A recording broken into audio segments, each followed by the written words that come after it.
sitwasyon kaya ay maaga pa kami nandito na alas 7 yata. Ayan, tay.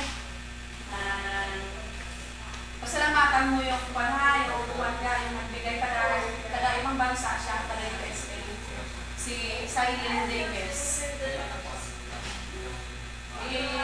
Si Silene Davis.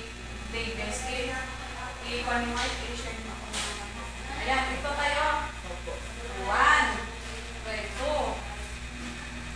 3, 4, 5, 6, 7, 8, 9, 10. Ayan, 5,000 po yung padala po ni Silene Davis kasi yung sitwasyon daw ni tatay ngayon ay kagaya din daw ng sitwasyon ng mama niya dati.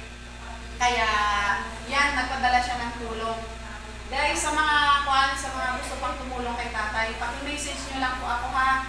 Kasi nahirapan talaga si tatay, kailangan lagyan na siya ng tubo talaga sa kwan.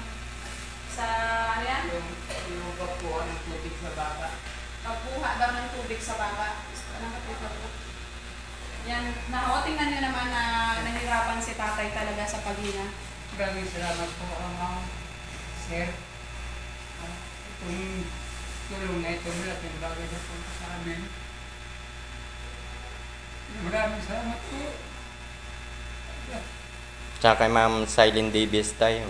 Sa kay Ma'am Silene Davis, ma'am, maraming salamat po sa mga tulong po na ito. Sana may tumulong pa. Ayan, okay na tayo. Huwag ka na magsalita. Yan yung anak niya. Pasalamat ka ga. Salamat po sa mga tumulong po sa aking tatay upang May panggas. para sa gastusin para sa pagpagamot po sa aking tatay.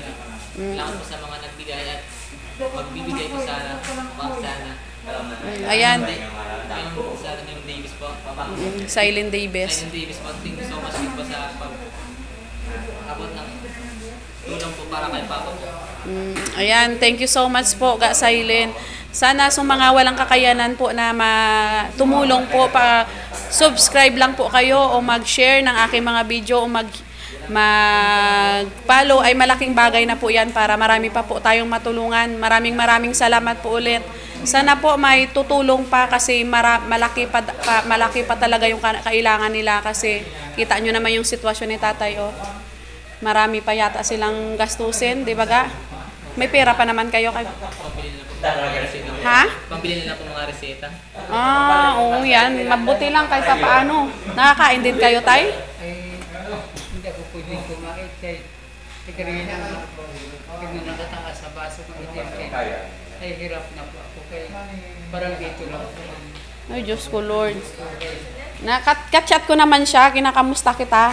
Opo. May nag-message siya, nahirapan ka na nga daw, kaya ay maaga pa kami talaga, iniwan ko yung anak ko para makatulong ay.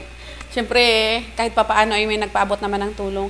Ayan guys, maraming salamat po ulit ha. Ayan, kita nyo naman, sana po may tumulong pa po.